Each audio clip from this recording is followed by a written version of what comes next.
And good morning. Welcome to another edition of Coach's Corner here on the Highliner Activity Network, live here from the Hack Lobby.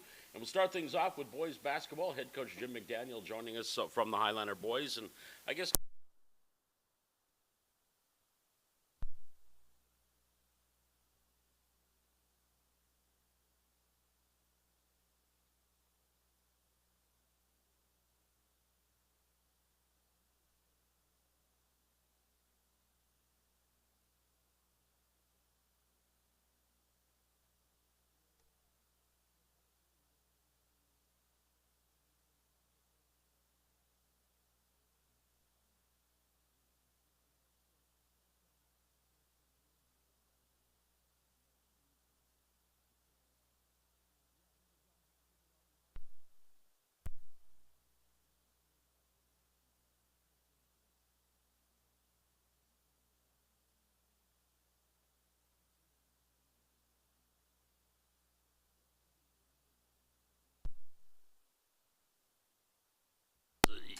it was a good game. You were playing with them, and they just kind of slowly but surely pulled away late in that third quarter and into the fourth. Didn't have an answer for Gilbertson. It seemed like he was the key for them. Yeah, he had a great game. Yeah, that game I thought the first half I thought we played real well, and again we've tried to be a little more efficient on the offensive end, not waste possessions, that kind of stuff.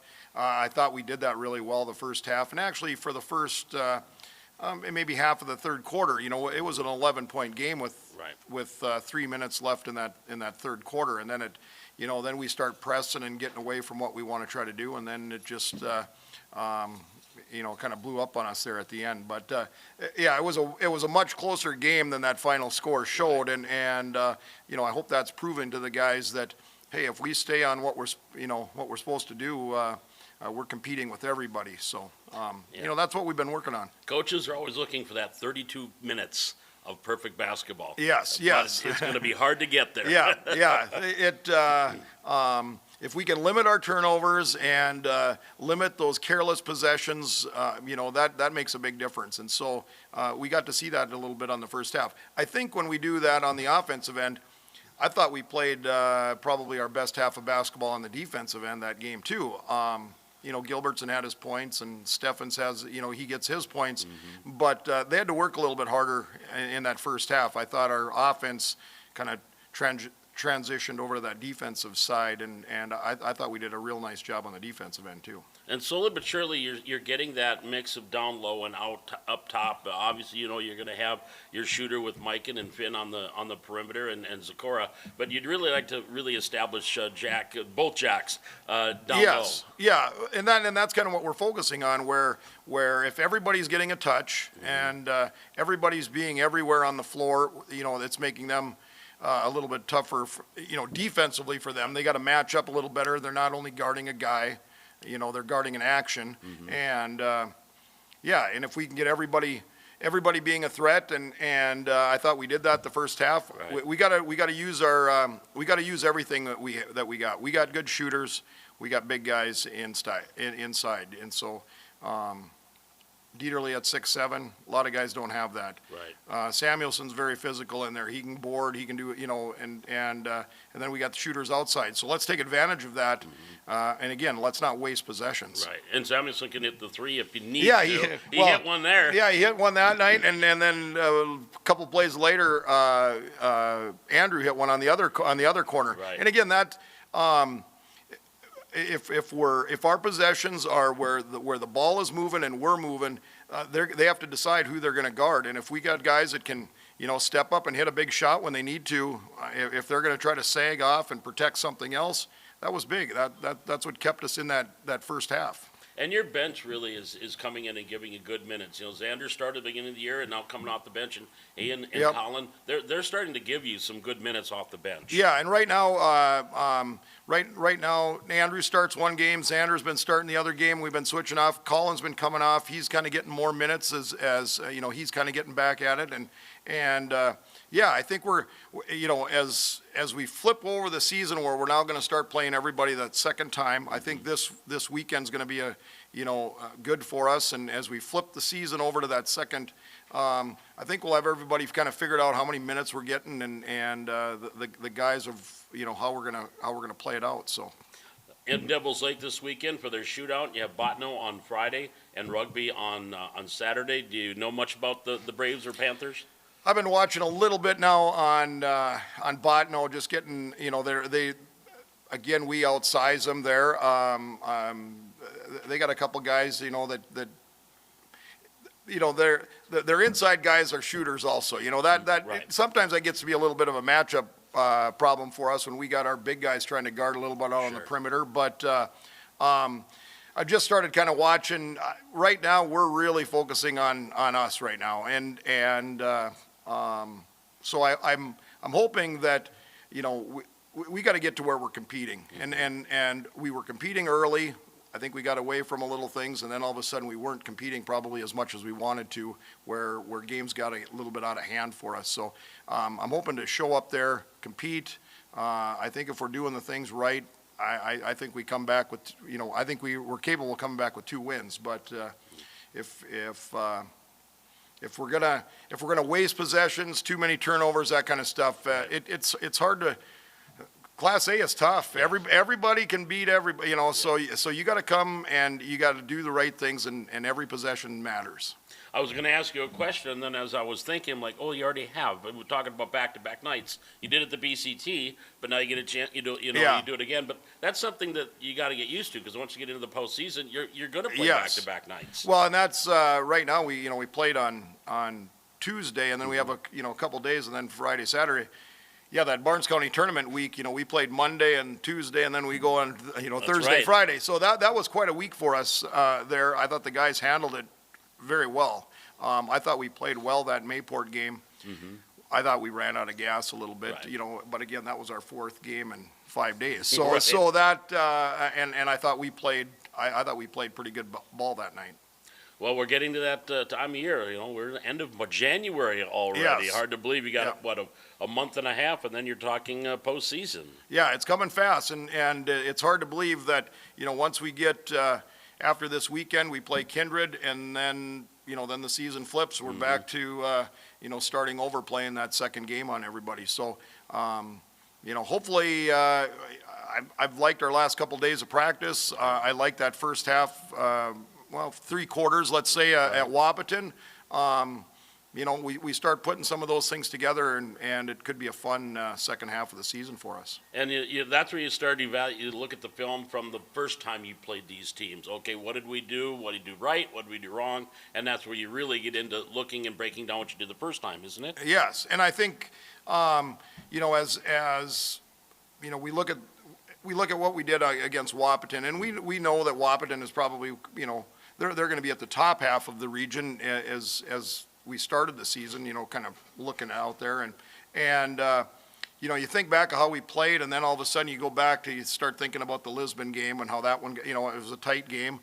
Yeah, we fixed that. If we did that during that game, all of a sudden we win that game. And the same with Northern Cass, and so I'm hoping that this weekend we get a little of excitement of, hey, we can beat those teams if we're doing this. And so should be a fun weekend. All right. Well, appreciate it, Coach. Good luck here Friday, Saturday up in Devils Lake. And let's come back with a couple of wins. And I hope the weather cooperates. It's supposed to be cold. Last year we went up there, and Lentz drives a bus, and he had a couple hours of fighting bad weather last year, and we thought, hey, this year is going to be better. Well, now the forecast shows it's maybe not going to be so good. So I hope we can get there and we can get these games in. The game is hot, but the weather could be cold. That's right. Yep. Your players could be hot shooting, but let the weather be outside. That's right. We're going to be hot in a cold weather situation. All right. Thanks, Coach. Appreciate it. Thank you. You bet. Coach Jim McDaniel joining us, back with more Coach's Corner here from the Hack on the Highlander TV Network.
Back here on Coach's Corner on the Highliner Activity Network, and we're going to roll right into, no pun intended, to girls wrestling. Coach Jim Miller joining us. How you doing, Coach? Good morning.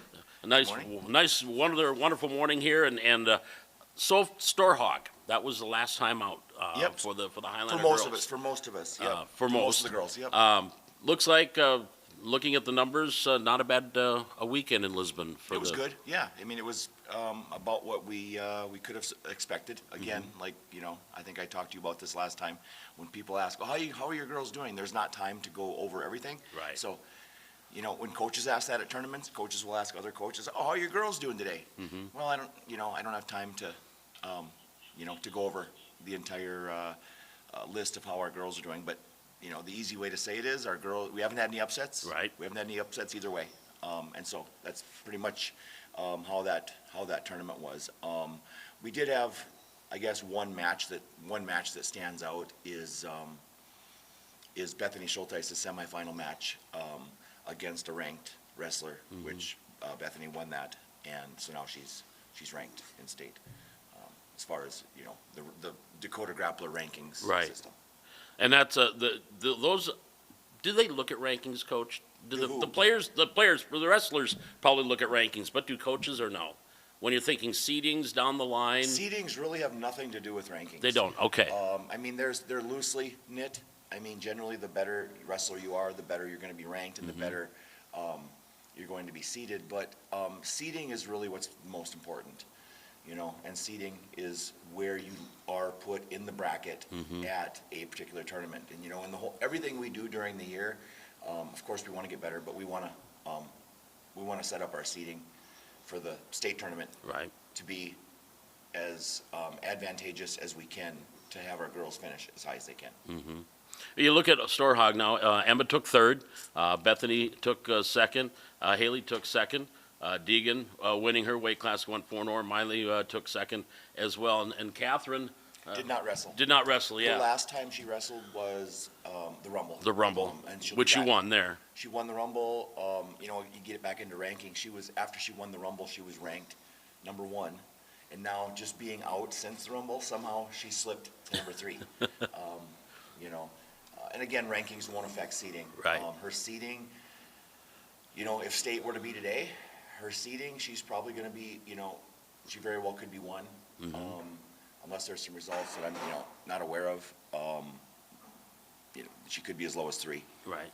But she probably would be 1 At 170. at 170. Yeah. And there's another thing. You look at the weight classes. Haley was at 130, Deegan 136. But she also is. But she's ranked at 142. 136 Well, is what she wrestled. she's ranked at 136 right now. Okay, at number And- 4. and- Okay. Yeah, she's ranked 4 at 136. She's ranked. She was ranked 2 at 142. The big thing that she has going for her right there is she would be seated number 2 at 142. Okay. Now she's going to wrestle 136 this weekend.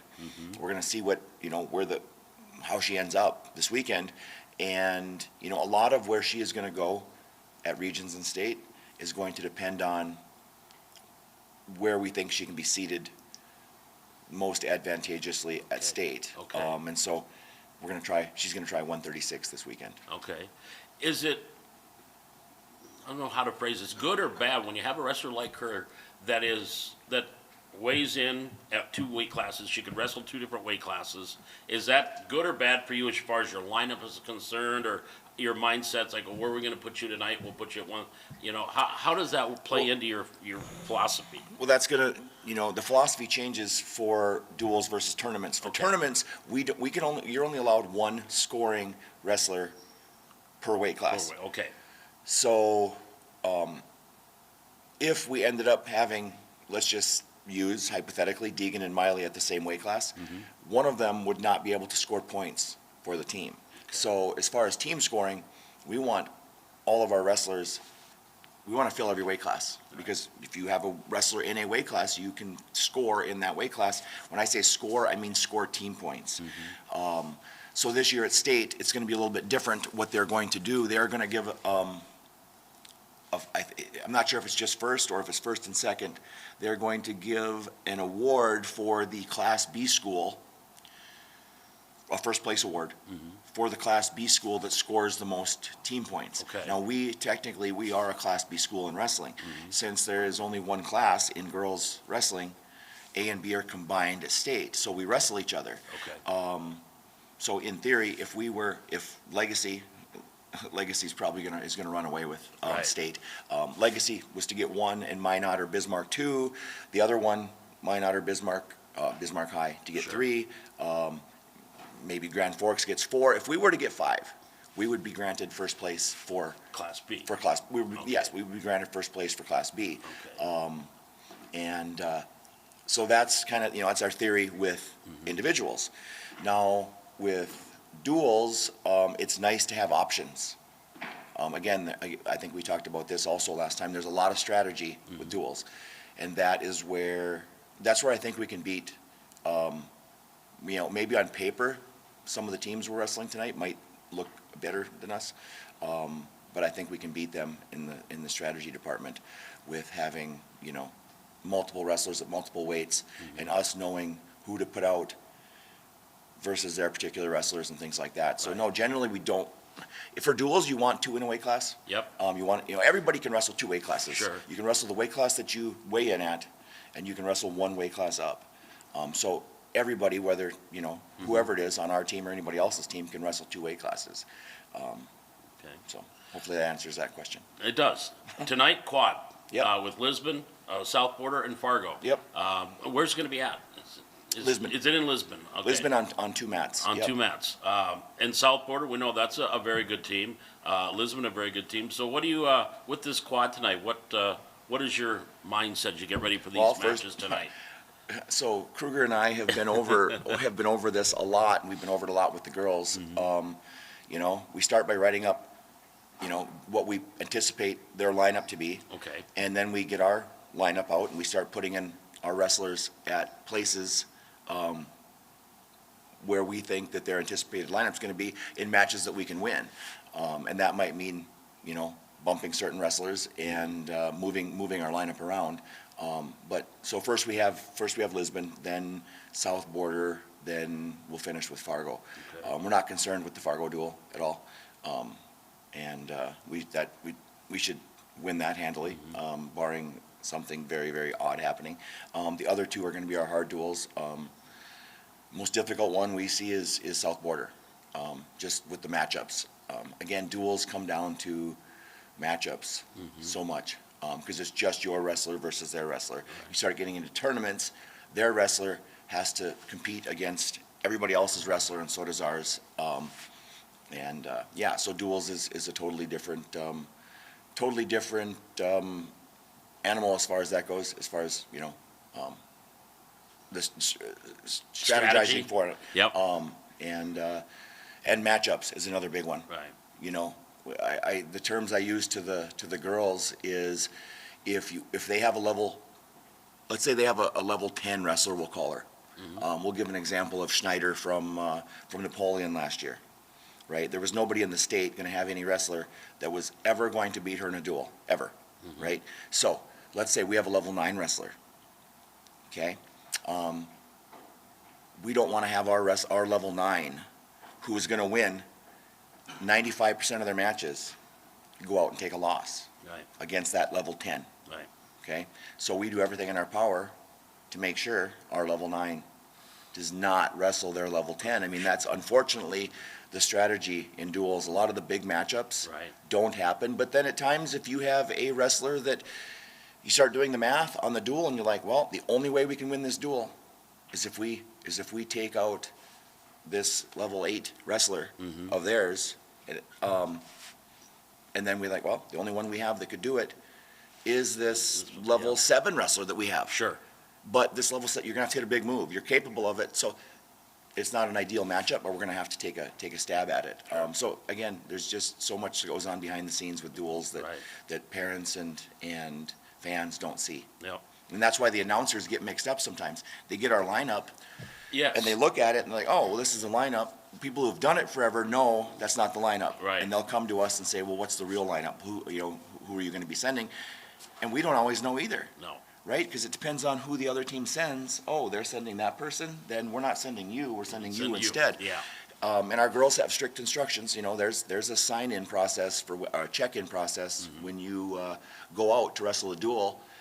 And even though you think you're our 112 or our 118 pounder, when they send their, whatever weight class we're at, don't go rushing out there and checking in, because once you check in, Right. you're wrestling. There's no one doing it. There's no takey backsies or whatever you call it, so. That's why when I'm announcing, I'll take the headphones off and listen to who comes to the table and checks in. Yes, I have what you have given me, like, well, I'll wait and see. Even before I our say anything. managers, well, who are we gonna wrestle tonight? What order and who's gonna Yeah. wrestle? I'm like, I don't know. just pay attention to when they check in. Yeah. And then, you know, their answer is like, well, why can't we just know ahead of time? I'm Yeah. like, we can't. Can't do that. Big secret. It's not the way it works. But we're down there. What, two events left, and then we've got the quad, Castleton. Do you have anything coming up this weekend? Any tournaments this weekend? No, it's the first weekend that we've off. had off, I think, all year. Yeah. Minus if you wanna count the, like, 25th, 6th, or 7th, or whenever The that weekend holidays, was. right. But other than that, this is the first weekend that we've had off all year, so it's gonna be a welcomed break for everybody. And then the February 13th, when they have the regional individual, it'll be right here at the Hack. Yep, boys and girls, girls is on Friday, 13th, boys is on Saturday, the 14th. That'll be a fun weekend. So if you're listening, I know we're gonna need, table workers and Help. everything all over again, just like we did for the, Sure. holiday tournaments. All right. Well, tonight the quad in Lisbon, Fargo, and South Border. The opponents tonight. Then we have Castleton coming up next weekend, and then we're into the postseason. Then yep, absolutely. You know, and then for regional duels, which is on the 7th, we've got a place we've got to be one of the top 4 teams Okay. to advance to state. I think we're right there. You know, again, we drew that up on the board, and we're Right. we're right there at that 3 or 4 spot. We're thinking, you know, it could be 3 to 5, but I think 3 to 4 is realistic for us. Well, our next chance that we're going to chat will be the day before that one, so Okay. we'll know exactly where we're going to be. Yeah, okay. As we get ready for the region duels. Perfect. Coach, appreciate it for coming in. Thank you. Have a good rest of your day. We'll do. That's Coach Tim Miller from the Highlander Girls Wrestling. Back with more Coach's Corner from the Hack on the Highlander Activity Network.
Back here on Coach's Corner, here in the Highlander Activity Network, and now we move into the Highlander girls basketball team. Coach Jimmy Howard joining us. Good morning, Coach. Good morning. You two last week were in Devil's Lake for their for the girls portion of the shootout with Thompson on Friday night and then rugby on Saturday. You look at the Thompson game, a 10-point loss, but Thompson is Addison Sage couldn't miss. That was part of the big reason, one of the things. But have you taken a look at that game yet, just to see what was the difference in that game against the Tommies? Yeah, we got stagnant offensively. Ball didn't move. We kind of stood in place. We did exactly what they wanted us to do. Defensively, didn't get defensive rebounds. Sage was hitting threes, and so when they were getting offensive rebounds, you know, then it's a scramble situation, and we didn't locate her very well, and she got kickouts for threes. And so, you know, I think we kind of needed a little bit of a wake-up call a little bit, and getting back on track of who we are. And then the next night, rugby, and you knew that was going to be a little bit easier game. I shouldn't say that, but it was going to be a little bit better game for you. But they bounced back, and you still got to go out and play it. Yep. And they did. They responded well on Saturday. Yeah, I think we gave up 4 points in the first quarter defensively, looking for our intensity to ratchet up. offensively, I haven't been super worried about offense, usually because we'll find it somewhere. Defensively, we haven't quite, come together as that team like we did last year. And so still trying to gel and get the intensity level there and fixing things that we're struggling with and paying attention to small details, taking care of the small things, to make big plays. It's interesting you mentioned that. As I was getting ready this morning, coming over here, I thought, okay, I was going to ask you. Obviously, you practice everything. I mean, you practice every aspect of your game. But you know you're going to score because you've got scores. You know the points are going to come. Do you try to really look at that defense and make sure that you're ready defensively going into a game? Yeah, and we see a lot of different things from other teams defensively. So it does take, Kindred plays a 1-3-1 that we're going to see tonight. So that's different than what we've seen over the last few games. Now we got to practice our offense for that, and then they press a little bit different. So we got to make sure our press break. But defensively, we know what we're going to do, and we struggled with getting over some off-ball screens, hedging on some screens. We weren't getting quite where we wanted to on that, and so. Yeah, you can come into practice, and guess what we're going to do? We're going to hedge some screens. We're going to work on off-ball screens. We're going to work on curl cuts. A lot of teams have been running that curl cut from the opposite wing through the lane and trying to meet it so that we're not giving up those easy baskets there. And so we just continue to try to emphasize the little things that we do. And if we do all of our rules correctly defensively, we should be able to guard most actions. But what I ask them to do isn't easy. We defend things a little bit different than a lot of teams, and so you have to work and you have to give effort, and so we're just trying to find that push. And I thought we did on Tuesday night. Yeah. I think finally played our first game that I would say was at our level defensively as far as detail and what we were doing. So that was good to see, and now we're going to hope that we can continue to build that. Right.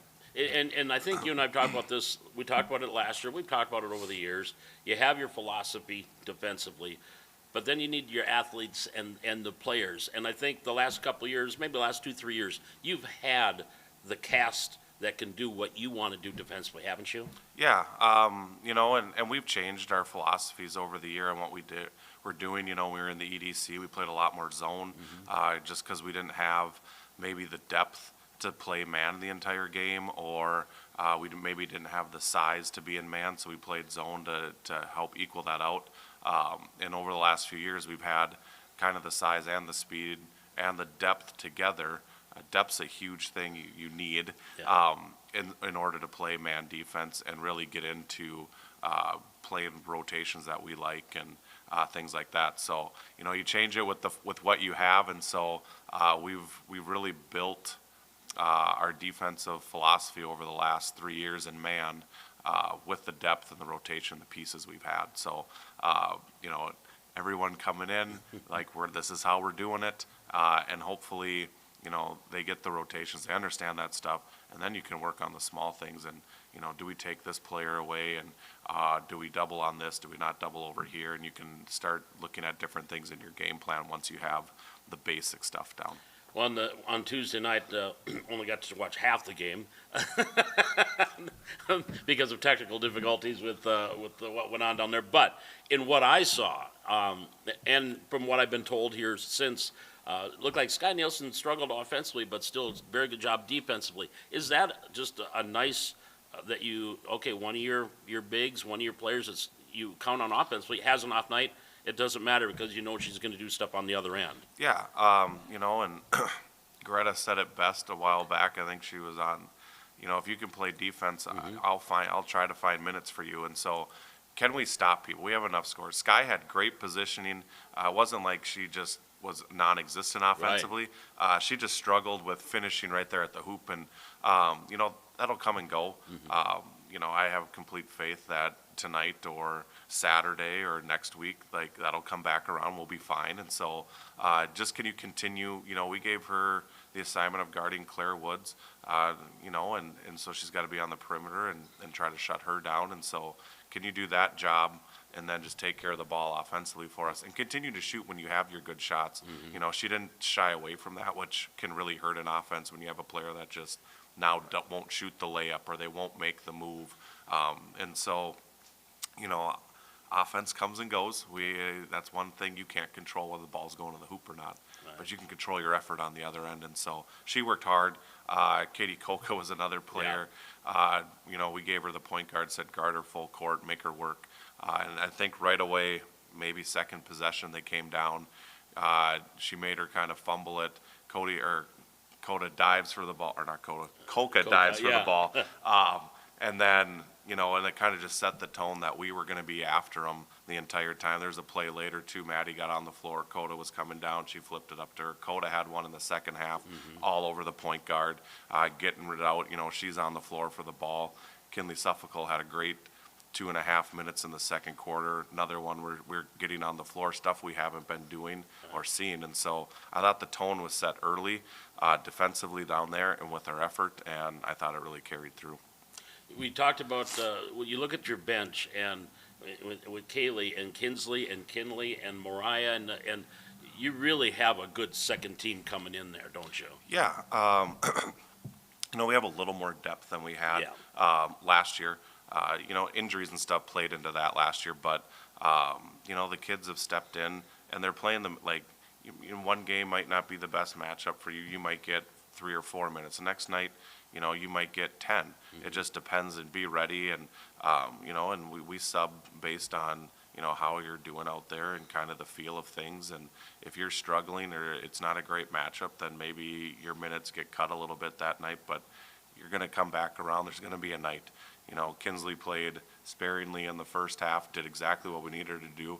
And then she was huge in the end of the third, early fourth quarter, ball handling against some pressure. She hit a 3. She had a couple really nice assists, and so you just stayed ready. But, her minutes fluctuated in the game, but when it was, when she was performing and where we needed her the most, she made those minutes huge. So it's a little different. We have a bunch of guards coming off the bench. Excuse me. And so, that makes it a little bit different, and Kaylee subs in our post, but Mariah sometimes can play in between the two, and so, it gives us a little bit of, versatility. There we go. That's the word I'm looking for. Versatility when we're subbing. And also, too, they know their roles. They know what is expected of them, and they know what they're supposed to do. I hope so. You hope so. Make the most of your minutes when you're in there. And just star in whatever that is. One night, like I said, it might be we need you for 2 minutes here. Star in those 2 minutes. Next night might be we got foul trouble, someone's hurt, whatever it might be, and now all of a sudden you got 15. Go star in those 15. So, Kindred tonight? Yep. On the road, because now you're road warriors. I don't think you're back here until February 9th. Correct. Is the next time you get a chance to come back here with, I think that's a Northern Cass doubleheader. But did you look at what you did happen the first time and kind of look over things and what's going to happen tonight? A little bit, that was early in the season. A lot of things are different, both for them and us now. And we watched a little bit of the game. Central Cass, Kindred, huge rivalry. They don't like each other. Kindred blows them out early in the season in Kindred. And Castleton just jumped them right from the beginning in Castleton. So it's hard to maybe judge in a big rivalry game the emotions and okay, where are they really right now and things like that. But we know they're coming for us, and they got 2 girls that can score the ball at an extremely high rate, and we're going to have to try to contain them. And then we got to take care of it.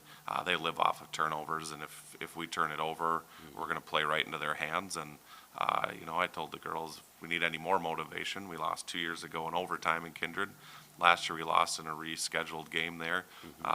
We haven't won there yet. We've won everywhere else. Haven't won there yet, and so hopefully that helps to give a little bit of a drive. Plus, just telling them, they're coming back. They just lost a game they didn't want to lose. Right. Big rivalry game, and so they're going to be focused and ready to go. And so we have to meet that with the same intensity and energy we did on Tuesday. Getting to that time of year again. We got 1 month, and then the postseason starts for Division A girls basketball here in Valley City, hopefully. But that's another story that we'll talk about down the road. Coach, good luck tonight against the Vikings. Appreciate you stopping by this morning. All right, thank you. Go Highliners. Coach Jimmy Howard from Highlander Girls Basketball back with more Coach's Corner here from the Hack on the Highlander Activity Network.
Back here on Coach's Corner on the Highlander Activity Network, and now we're going to head into Highlander boys wrestling, and Coach Trevor Hansen joining us this morning. Morning, Coach. Morning, how you doing? Fantastic. Getting to that time of year that's a fun time of year. And one question I think I was going to ask you, and I don't know if we've talked about it, and I've talked about it with Coach Miller, but you hear the term or the phrase tournament team, dual team.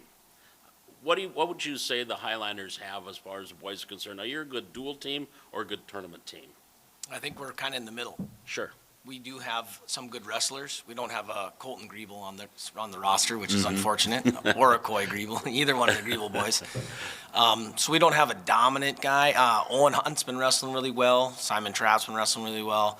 You know, Ryers, our senior leader, has done a great job leading the team, has shown those kids what to do and how to do it, and he's done a great job. He is banged up a little bit, so this weekend's going to be a little bit tough. Mm-hmm. You look at your team, and a couple of wrestlers that I wanted to talk about just briefly was Simon Trapp and how he has come on, and also Tyson Claybo, a couple of guys, one end of the spectrum. You got the lower weight and an upper weight. Are they starting to get this, and they wrestled a bit of varsity before, but are they getting the idea of what it is to wrestle varsity, and do you feel they're doing what they are capable, or there's a little bit more gas in the tank for them that they could improve on? Well, they both have jumped levels from last year Right. and previous years, mainly because of off-season wrestling. Tyson did a lot of camps, and Simon did a lot of camps, and then Simon did a lot of off-season wrestling with Team North Dakota and down at national duels and stuff like that. So Simon's wrestled a lot, and he's really, really gotten a lot better. And Tyson, same thing. He went to a couple of big camps. Didn't really do a ton of off-season live wrestling, but went to a lot of camps. Yeah, I mean, they both have places they can improve. You know, we're not quite there yet, but of course, one's only a junior and one's only a freshman, so we got time. But if they want to get what they want, then they have to do a little bit extra, and they have. So to go from where they were last year to where they are this year, they've jumped levels. They've gotten a lot better. But yeah, there's more there. There's more there.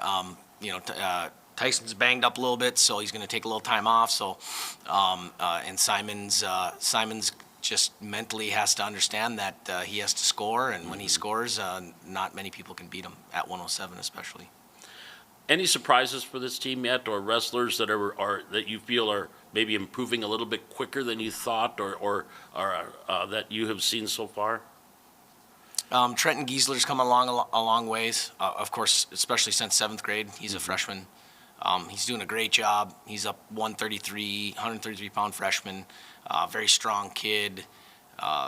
Doesn't say a word. He does what he's asked, and he works really, really hard, and he's a good kid. And I think Owen Hunt, even though, you know, he was pretty good last year. Obviously, he got 7th at state in a very, very tough weight class in Class A. But he just, again, coachable. Doesn't say a word, listens to everything you say. We got some great partners for him. Got great kids that come in from the college that wrestle with him, and they were also very good wrestlers, so they know what to do. And of course, they're helping him along the way too. Mindset, wrestling is also mental. Do you feel that this team has got the mental makeup that they know what they got to do mentally? Obviously technique, but mental. How is that wrestling IQ, if you will, or just their mentality? They're a positive group. I know most of those wrestlers, they're a positive group of kids, but how is their mental makeup getting ready here as you get to the last month of the year? Yeah, I mean, biggest thing is in duels, and going back to even the duel question, we're a pretty good duel team. We got a pretty full lineup, and we're okay. We got some good kids. We got some kids that can win most of their matches. But that's like we talk about in duels. Sometimes you just can't get pinned. Sometimes it's just that major decision or that tech fall or something. Instead of giving up 6, giving up 4 or 5 or 3, even just keeping it close. One thing I do like about some of our kids is, they're out there to wrestle and let it fly. And yeah, they get themselves in bad positions and stuff happens, but that's okay. We learn from those positions and learn from those things. But then we have kids on the other spectrum who are gun shy, and they're out there and they want to shoot. They don't want to take the shot. They don't want to fail, Right. I should say. So mentally, some kids need to get stronger in that aspect, confidence-wise.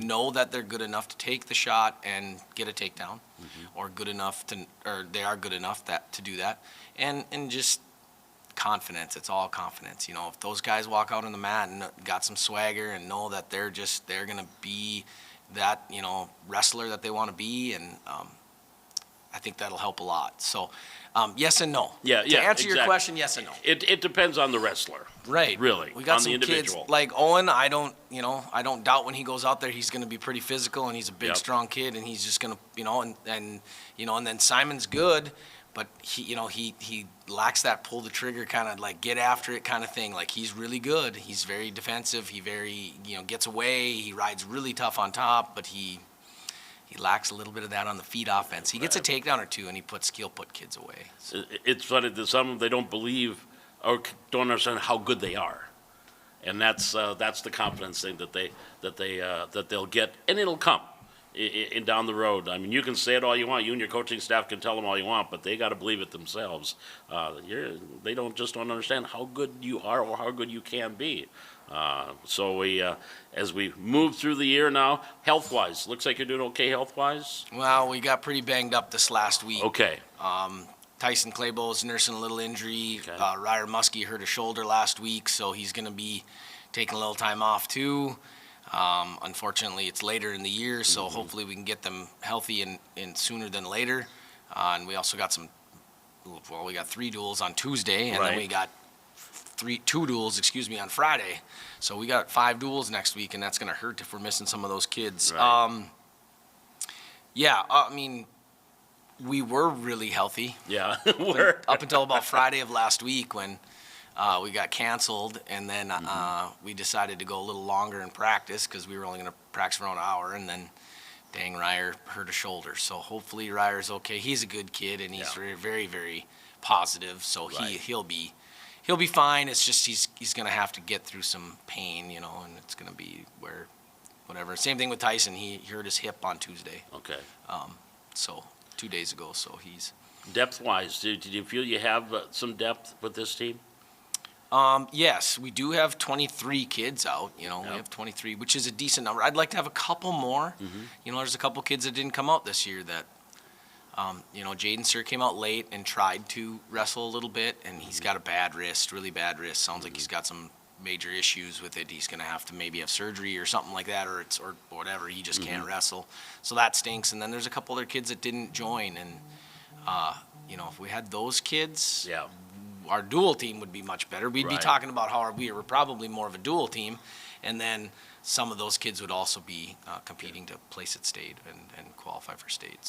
So what's, you said you got 5 duels next week, and then we're probably a week away from regionals. Then it's regional duels after that. Okay. So on the Tuesday, we wrestle at Hillsborough Central Valley, and we have Fertile Beltrami, Grafton, and Hillsborough Central Valley. So we wrestle 3 duels Okay. that night. And then Friday night, we go to Ellendale and wrestle EEK and South Border, who are both 2 very good wrestling very teams. good wrestling teams. Good dual teams and good tournament teams. Right. Both. Those guys got good kids all the way up down the lineup. So those will be really, really tough duels. And, if we're short-staffed, it's going to be even more difficult. And then we're off until the 7th. The 7th is at Napoleon. That's region duels. So we don't have a lot left, And then, of course, the following week is individual regionals here in Valley yeah, City. yeah. So I suppose it's tough. A final question for you. When you talk about getting close to postseason, when you are shorthanded, and a lot of your guys you're going to be counting on in regionals aren't wrestling, it's tough to see where you're at, isn't it? You say Ellendale and EEK and South Border are going to be great to get you ready for the postseason, but if you don't have your full lineup, it's kind of tough to gauge where you're at, isn't it? yeah, exactly. And there's a big tournament, tomorrow at Storehog, which has a lot of Yep. Class B schools in our region and other Class B schools. But we need to, or I would have liked to have some of those kids Right. there to wrestle those kids to see where we're at and Right. to get some seeding for regionals and or state Mm-hmm. and whatever. But again, if they're banged up and not feeling great, I don't really want them wrestling at 50, 60, 70%, because Sure. then we're having chances of losing matches that we shouldn't, or that we don't want to, and then losing that seeding. So it's just get healthy. And I mean, I don't want to say it like we're not worried about those duels, because Right. we want to win them. Yep. Obviously, we want to Yep. win. We want to do the best we can, but it's ultimately the health of those kids and make sure that they're good to go for region duels and/or regionals, individuals.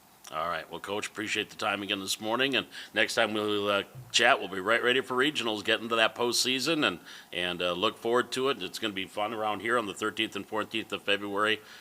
People want to see what the Southeast has to offer in wrestling. You better be here one of those Yep. 2 days. Come to the Hack on the 13th and 14th. It'll be amazing because it's the whole eastern half, and Yep. our southeast region is tough. It's stacked. It's the toughest region there is. All right, Coach, thanks much. Appreciate it. Thank you. You bet. Coach Trevor Hansen joining us. We'll be back, wrap things up here in Coach's Corner from the Hack on the Highlander TV Network.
Back here on Coach's Corner on the Highlander TV Network, wrapping things up. Of course, all our teams on the road, wrestling, basketball, everybody's on the road here for a while till we get into February. But the next time we'll chat will be February 6th, and that'll be right before regional duels, and we'll be talking with our wrestling team as we get ready for the regional duels coming up. So that's the next time we will see you on Coach's Corner, February 6th, 7:30, right here at the Hack. Again, my thanks to our coaches, Tim Miller and Trevor Hansen from Highlander Wrestling, Jimmy Howard and Jim McDaniel from Highlander Basketball, and of course, Beckett Ness, our producer and camera operator today. We'll see you again in 2 weeks, February 6th, our next Coach's Corner here from the Hack on the Highlander TV Network.